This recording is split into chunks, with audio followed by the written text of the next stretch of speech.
The night air was thick with tension, and the neon lights of a small, nondescript bar flickered ominously in the distance. Inside, the hum of voices and clinking glasses mixed with a sense of something darker lingering just beneath the surface.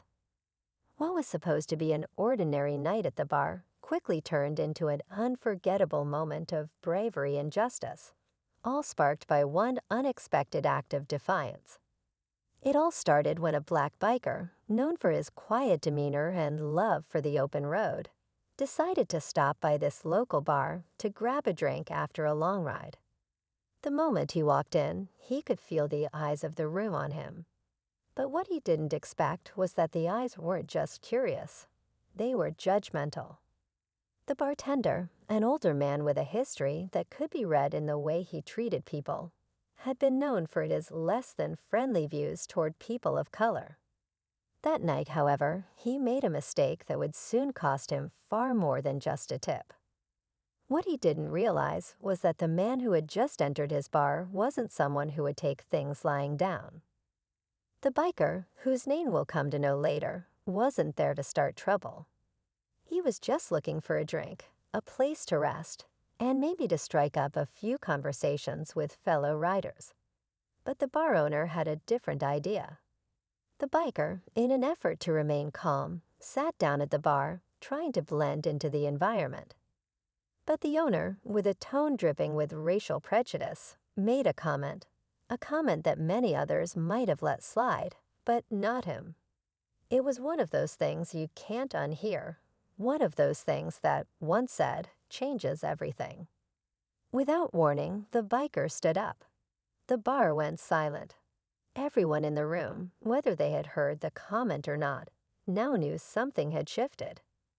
What followed next was nothing short of a moment that would make even the hardest of hearts stop and take notice. The biker, with courage that came from deep within, turned the tables on the bar owner in a way that no one expected. It wasn't just about standing up for himself. It wasn't even just about confronting someone who had wronged him.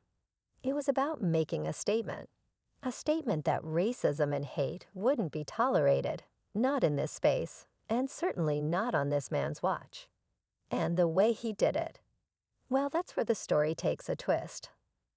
The whole bar watched in stunned silence as the biker, with a calm and collected demeanor, confronted the owner.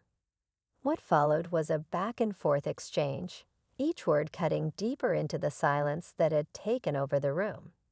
Some people in the crowd shifted uncomfortably, others were too stunned to speak, and a few began to whisper among themselves, sensing the power of what was unfolding before them. But as the biker's words landed, something shifted in the room. The owner, usually quick to defend himself, suddenly found himself on the back foot. His arrogance, the very thing that had allowed him to spew hateful remarks for years, was now being dismantled. Every word from the biker felt like a strike against the long-standing ignorance and prejudice that had festered in this small corner of the world. It was a moment that not only put the owner in his place, but also left everyone in the bar questioning their own complicity in allowing such behavior to persist. But the most incredible part of this entire exchange wasn't the words, or even the confrontation itself.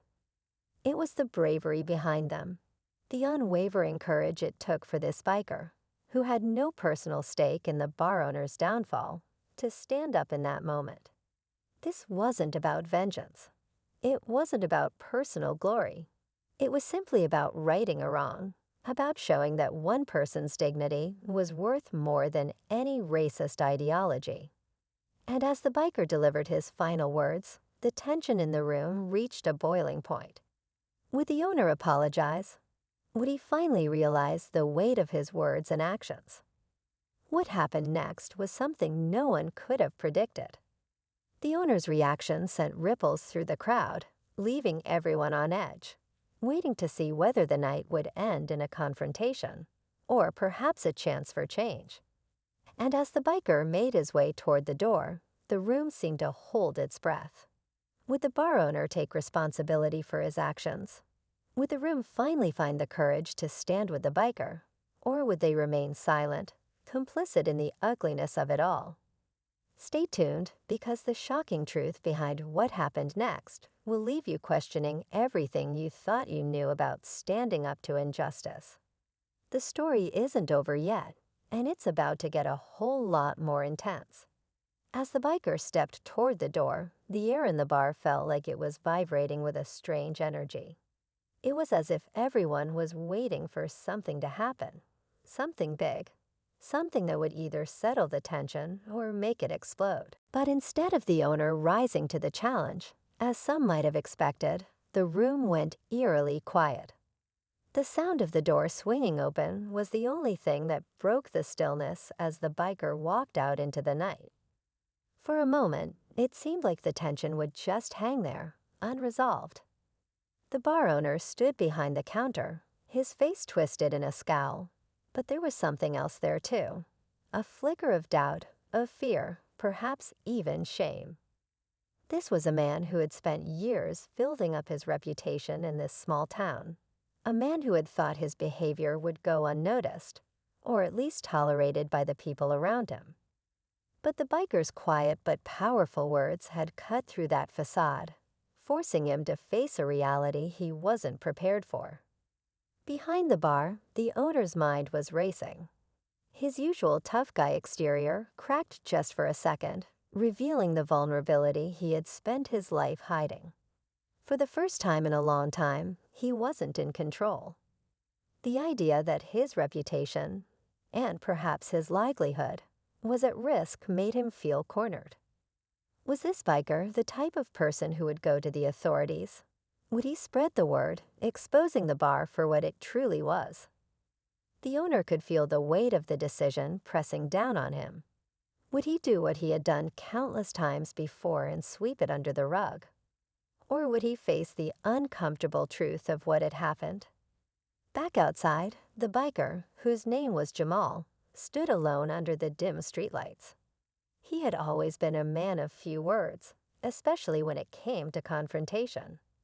But there was something about this moment that stirred him to action. He wasn't one to get involved in drama, but what had just unfolded in that bar was more than just an insult to him. It was an insult to everyone who had ever been subjected to hate and discrimination. Jumal had always tried to stay on the road, never getting too involved in the politics of others. But tonight something had shifted inside him.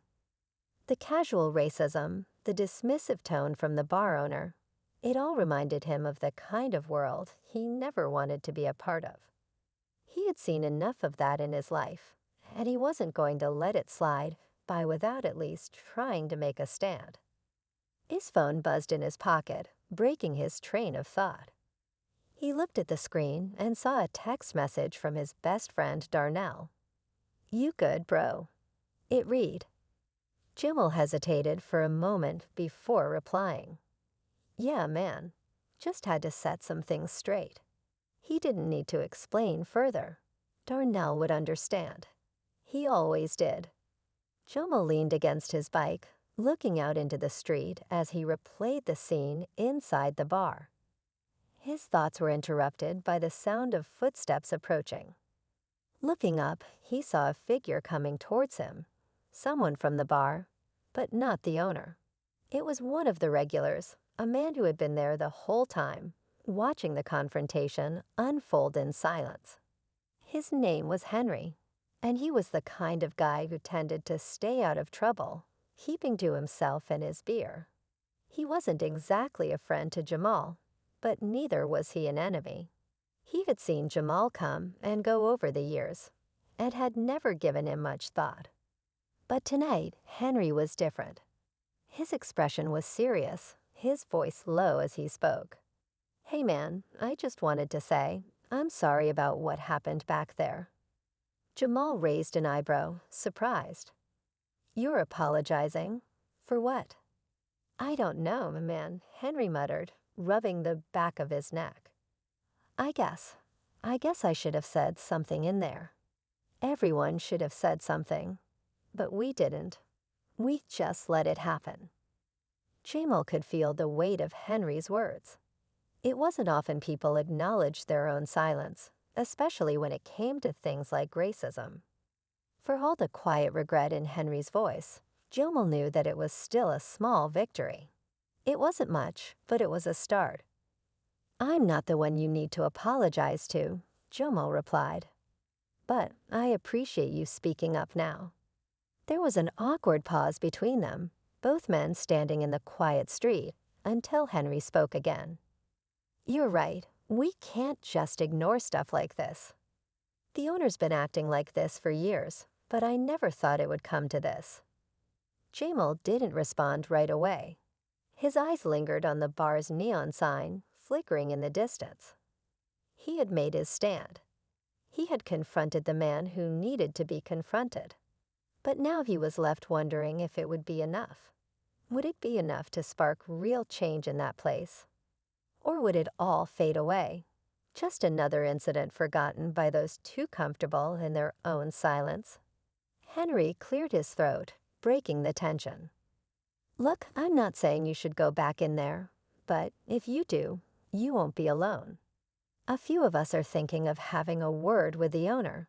Maybe it's time someone made him realize what he's been doing." Jamal looked at Henry, feeling the stirrings of something bigger than just the two of them. A group of regulars, those same people who had quietly accepted the owner's behavior for so long, were now beginning to see that silence was no longer an option. This wasn't just about one biker or one bar owner. It was about the community at large, the people who were either complicit in the ugliness or brave enough to confront it. The conflict wasn't just between Jamal and the owner anymore. It was about something deeper, something that had been festering beneath the surface for years. And the question now was, would the community rise up, or would they shrink back into their old ways? As Jamal stood there, the sound of more footsteps echoed down the street, signaling the arrival of others. There was no turning back now. As Jamal stood there, facing the group of regulars that had slowly gathered around him, the reality of what was about to happen hit him. This wasn't just about him anymore. This was about all the people who had silently allowed the owner's racist behavior to continue unchecked. It was about whether or not they could find the courage to take a stand, not just for Jamal, but for every person who had ever walked through that door and been made to feel like they didn't belong. The group of regulars, 5 or 6 men and women, stood in a loose circle around him. Some faces were familiar, others were new, but they all shared the same quiet resolve in their eyes. There was a shift in the air, a sense of something significant about to unfold. Henry, the man who had approached Jamal earlier, stepped forward first. He cleared his throat, glancing at the others, before speaking. "We've been talking," Henry began, his voice low but firm, "and we're not okay with what's been happening. Not anymore. We've been quiet for too long, and I think it's time someone put a stop to it." Jamal nodded, a mixture of relief and uncertainty flooding through him. He had hoped for something like this, but he couldn't be sure until the moment arrived. Now the moment had arrived, and it wasn't just his voice that was going to be heard. It was theirs, too. The group walked toward the bar with purpose, each step more confident than the last. Jamal didn't know what would happen when they walked through those doors, but something told him that the energy inside the bar had already shifted. The owner wouldn't be able to get away with his usual tactics anymore. Not after what had happened. As they entered, the doorbell chimed loudly, and the atmosphere inside immediately became tense. The owner stood behind the bar, his face hardening when he saw them. His eyes flicked to Jamal, and then to the group that had entered with him. The room fell silent, the regulars who were already inside sensing that something was different. "What's this?" the owner asked, his voice cold. "Another lecture on how I'm supposed to run my place." Henry stepped forward, his voice steady but laced with determination. "No lecture. Just the truth. We're done turning a blind eye to your behavior. We've let you get away with it for too long." The bar owner's face flushed with anger. He opened his mouth to say something, but Jomel spoke before he could. The room held its breath as the two men stared each other down. The bar owner's fists clenched, but there was something in his eyes, something that had shifted. The fight that had once defined him now seemed out of place, replaced by a look of uncertainty. It was as if he was realizing, for the first time, that the power he had wielded in his small corner of the world had limits. For a long moment, no one spoke. The tension in the room was thick enough to cut with a knife. Then, to everyone's surprise, the owner's shoulders slumped. His defiance crumbled, and he muttered under his breath, "I'm not proud of the things I've said or done, but it's hard, you know. Sometimes it feels like that's the only way to hold on to power." Jomel's eyes softened as he looked at the man. The words weren't an apology, not yet, but they were a start. The room had already changed. The regulars around him nodded, some of them quietly murmuring their agreement. The truth was out, and there was no going back. The bar owner knew that his behavior would no longer be tolerated, not by the people who had come to respect him, and certainly not by the biker who had stood up to him. The group didn't stay much longer. They didn't need to. The message had been delivered. Jumel, Henry, and the others left the bar with a sense of quiet victory, knowing that they had confronted something bigger than just one man's actions. They had taken a stand for what was right, for dignity and respect, for the courage it took to speak up when silence had always been the easier option. As they stepped back into the cool night air, Jamal couldn't help but feel a sense of peace settling over him. It wasn't just about that one moment of confrontation. It was about what would come after it. The owner would have to reckon with his words, and the people of that small town would have to reckon with their own complicity. But for the first time in a long while, Jomel believed that change was possible. And as the group dispersed into the night, he realized that even the smallest act of bravery could ripple through an entire community, inspiring others to rise up and make their voices heard. What had started as a moment of personal injustice had become something much bigger, a lesson in standing up, speaking out, and doing what was right, no matter the cost. The door to the bar slammed shut behind him, but for Jumel, the real story was just beginning. The road ahead would be long, but he had already made one thing clear: no one would ever be silenced again.